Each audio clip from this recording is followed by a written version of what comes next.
आज हम समझेंगे बेटा परागकण के बारे में। पिछले वीडियो में हमने समझा था कि परागकण क्या होता है। फिलहाल फटाफट सरसरी निगाह से हम समझ लेते हैं। हम जानते हैं कि परागकण होता है नर युग्मकोद्भिद, यानी कि नर युग्मक को उत्पन्न करने वाला। आज हम जानेंगे परागकण के लाभ और हानि के बारे में, यानी कि उसकी उपयोगिता क्या क्या है, वो किस प्रकार हमारे लिए फायदेमंद हो सकता है और वो किस प्रकार हमारे लिए नुकसान कर सकता है। तो पहले हम जान जाते हैं परागकण की संरचना के बारे में थोड़ा सा। हम जानते हैं कि परागकण क्या होता है, नर युग्मकोद्भिद होता है जिसमें दो प्रकार की कोशिका पाई जाती है।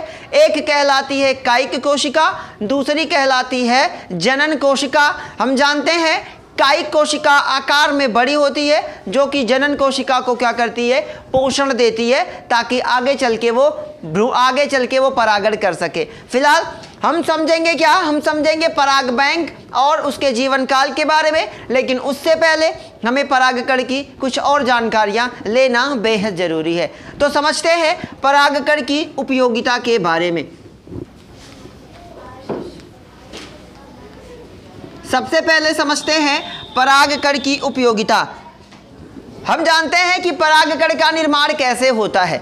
हमने देखा था परागकण का निर्माण कैसे होता है, किस प्रकार से बीजाणुजन ऊतक आगे अर्धसूत्री विभाजन करके किस प्रकार से चतुष्टक और चतुष्टक से किस प्रकार से परागकण का निर्माण होता है। आपकी जानकारी के लिए बता दें कि परागकण के अंदर बहुत सारे पोषक तत्व भरे होते हैं।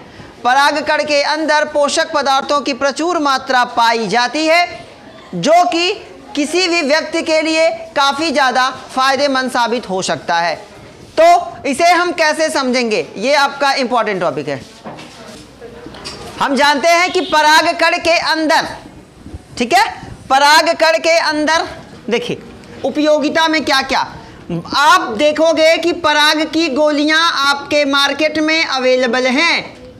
परागकण में हम जानते हैं परागकण में प्रचुर मात्रा में पोषक पदार्थ पाए जाते हैं, प्रचुर मात्रा में, यानी कि एक परागकण के अंदर प्रचुर मात्रा में पोषक तत्व पाए जाते हैं, जिससे हम क्या बना सकते हैं, पराग गोलियां बना सकते हैं।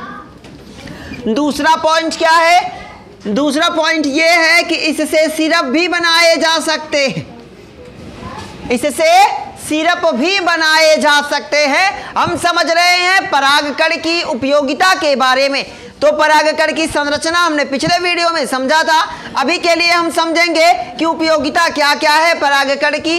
तो परागकण से, क्योंकि हम जानते हैं परागकण में जो कायिक कोशिका होती है उसमें प्रचुर मात्रा में पोषक तत्व भरे होते हैं, और यही पोषक तत्व हमारे लिए क्या हो सकते हैं, फायदेमंद हो सकते हैं। बात समझ में आ रही है ना। तो इससे हम बना सकते हैं पराग की गोलियां, जो हर मेडिकल स्टोर पे आपको उपलब्ध मिलेंगी। साथ ही साथ इससे हम सिरप भी बना सकते हैं। और चौथा और जो सबसे ज़्यादा इम्पोर्टेंट टॉपिक है, इसमें होता क्या है कि जो खिलाड़ी हैं, खिलाड़ी व धावक घोड़े, यानी कि दौड़ने वाले घोड़े, उनको भी पराग की गोलियां दी जाती हैं। बातें समझ में आ रही है। ये पॉइंट जरूरी है कि खिलाड़ी व धावक घोड़ों को आप परागकण दे सकते हैं।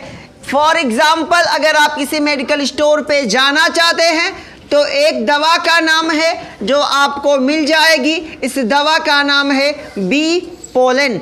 नाम जरूर याद रखिएगा, क्योंकि ये पूछा जाता है बी पोलन का उपयोग कहाँ किया जाता है, या फिर बी पोलन क्या है। तो बी पोलन क्या है, परागकण से निर्माण हुई एक दवा है, क्योंकि इसके अंदर बहुत सारे पोषक पदार्थ जो कि जिसकी पूर्ति हम भोजन से नहीं कर सकते। जैसे आपने रिवाइटल देखा होगा, है ना, वो क्या काम करता है कि हमारे शरीर में जो, यानी कि जो हम भोजन के थ्रू जो पदार्थ हमें कम या जो मिनरल्स हमें नहीं मिलते, वो हम इसके माध्यम से ले सकते हैं। तो बी पोलन भी वही काम करता है। हालांकि ये क्या है, वेजिटेरियन है ना, ये शाकाहारी लोग इसको खा सकते हैं। लेकिन जो नॉन वेजिटेरियन, आप रिवाइटल पे देखेंगे, मैं बार बार ये चीज़ें बताता हूँ कि अगर कभी भी ऐसा सिंबल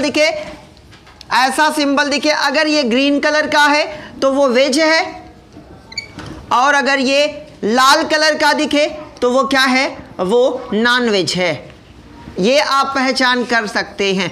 अगर ग्रीन कलर का सिंबल दिखे तो वेज, और अगर लाल कलर का दिखे तो वो क्या है, नॉन वेज। तो हमने समझा परागकण के बारे में, तो हम पहले ही पढ़ चुके हैं। हमने आज समझा परागकण की उपयोगिता के बारे में। इसकी गोलियां बना सकते हैं, सिरप बना सकते हैं, और दावा ये भी है कि जो खिलाड़ी होते हैं वो परागकण की गोलियां, यानी कि जिसका नाम है बी पॉलन, और धावक घोड़ों को भी इसका सेवन कराया जाता है।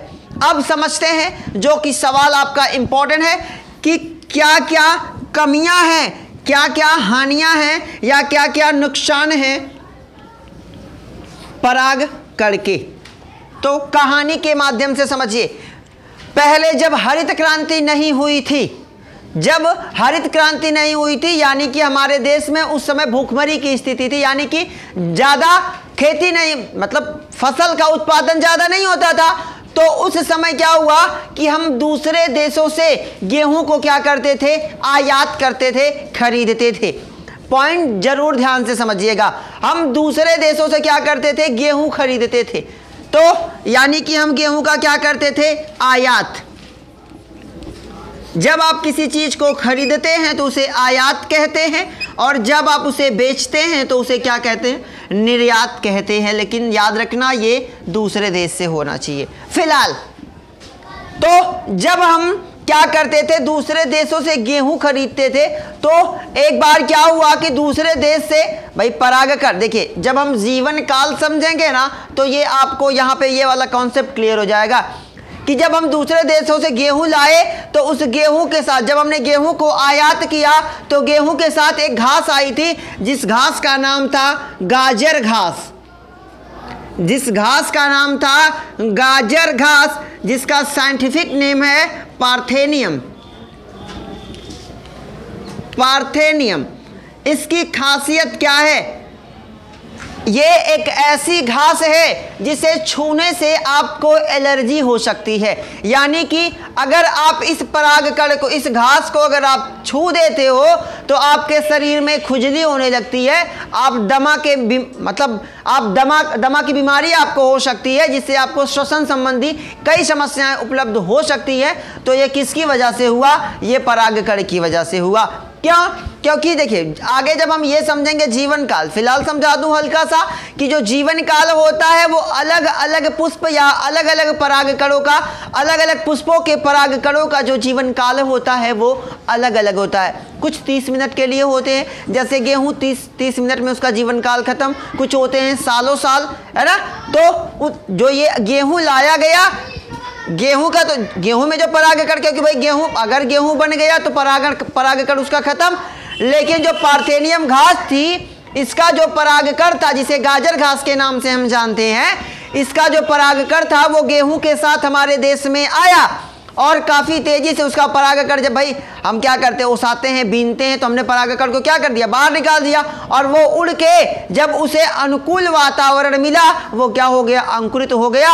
और जब वो अंकुरित हो गया या किसी वर्तिकाग्र पर पहुंचा, वहां जाके वो अंकुरित हुआ, और उस पौधे के अंदर किसके लक्षण हो गए, वो हो गए गाजर घास के। और ये इतनी तेजी से बढ़ते हैं क्योंकि इनके परागकण जल्दी नष्ट नहीं होते, ये काफ़ी तेजी से फैल गए, और आज हमारे पूरे देश में ये पार्थेनियम घास फैल चुकी है। तो ये थे परागकण के नुकसान। अब हम समझेंगे पराग बैंक के बारे में। क्या होता है पराग बैंक? जैसा कि नाम से ही लग रहा है, पराग बैंक का मतलब जिस प्रकार से आप बैंक में क्या करते हो, जिस प्रकार से हम बैंक में पैसे रखते हैं, उसी प्रकार से पराग बैंक में पराग को रखा जाता है, सुरक्षित करके रखा जाता है। सुरक्षित कैसे करेंगे अभी हम वो समझने वाले हैं, ठीक है। तो समझते हैं पराग बैंक। नाम से ही लग रहा है कि इसमें क्या किया जाता है, पराग को सुरक्षित करके रखा जाता है। तो पराग को सुरक्षित हम कैसे रख सकते हैं? देखिए पराग बैंक में 3-4 स्पेशलिटी होनी चाहिए। ताप व आर्द्रता, यानी कि ताप और नमी से परागकण को क्या करना है, बचाना है। यानी कि जितना वातावरण उसे चाहिए, उसे आप अगर उतना वातावरण उपलब्ध कराते हो, उतना टेम्परेचर उपलब्ध कराते हो, तो जाके वो क्या रह सकता है, जीवित रह सकता है। तो पराग बैंक वह स्थान जहां पे पराग को सुरक्षित रखा जाता है उसे क्या कहते हैं? पराग बैंक कहते हैं। इसमें हम क्या करेंगे? देखिए, परागकण के जीवन में कई विविधताएं पाई जाती हैं। कभी वो ताप से नष्ट हो सकता है, कभी नमी से, तो हमें क्या करना है? उसे सुरक्षित रखना है। तो याद रखिएगा, ये सवाल इंपॉर्टेंट है, पॉइंट नोट करेंगे इसे, कि परागकण को जिस प्रकार से, है ना, पशुओं के सीमन को -196 डिग्री सेल्सियस पे क्या किया जाता है? सुरक्षित रखा जाता है। ठीक इसी प्रकार से परागकण को क्या किया जाता है? 196 डिग्री सेल्सियस नाइट्रोजन में रखा जाता है। ये जरूर याद रखिएगा, -196 डिग्री सेल्सियस के तापमान में परागकण को हम सुरक्षित रख सकते हैं। तो ये था हमारा पराग बैंक के बारे में। अब हम समझते हैं जीवन काल के बारे में। तो परागकण का जो जीवन काल होता है, पहले तो जीवन काल क्या होता है वो समझते हैं। जीवन काल क्या होता है? जीवन काल, कोई जीव जब से वो उत्पन्न हुआ, यानी कि जब से उसने जन्म लिया और जब तक वो मृत्यु को प्राप्त नहीं हो जाता, उसके बीच के समय को हम जीवन काल के नाम से जानते हैं। यानी कि कोई जीव जितना दिन तक जीवित रहता है उसे हम उसका क्या कहते हैं? जीवन काल कहते हैं। तो परागकण का जो जीवन काल होता है वो किसी का कम होता है, किसी का ज़्यादा होता है। फॉर एग्जाम्पल अगर हम समझे गेहूं, जो गेहूं का परागकण होता है इसका जीवन काल कितना होता है? 30 मिनट होता है। जबकि गुलाब की बात करें, गुलाब का जो परागकण होता है, गुलाब के परागकण का जो जीवन काल होता है वो महीनों तक होता है। और तीसरा अभी हमने देखा था पार्थेनियम घास। अभी ये भारत लाई गई होगी, तो भारत लाई गई होगी तो जाहिर सी बात है 1 महीने लगे होंगे, क्योंकि जब भी आई होगी जहाज से मान के चलते 1 महीने 2 महीने लगे होंगे। उसके बाद वो कहीं वर्तिकाग्र पर गया होगा तो डायरेक्ट गेहूं तो लाया नहीं गया होगा, उससे पहले वो पुष्प रहा होगा, है ना, उस परागकण बना होगा, इसके बाद तब वो भारत आया होगा।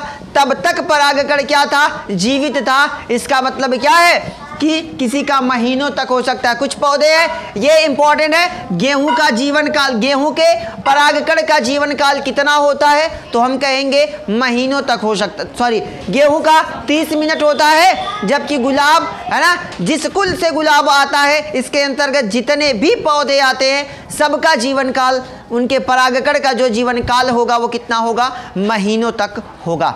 ये था आपका इंपॉर्टेंट टॉपिक परागकण और पराग बैंक और उसके जीवन काल के बारे में। आगे हम थोड़ा सा समझेंगे परागकण के बारे में कुछ और जानकारियां, साथ ही साथ हम पुंकेसर का एक बार पुनः रिवाइजन कर लेंगे। उसके बाद हमारा बचा होगा मादा पुष्प का मादा भाग के बारे में हम पढ़ेंगे अगले वीडियो में। Best of luck.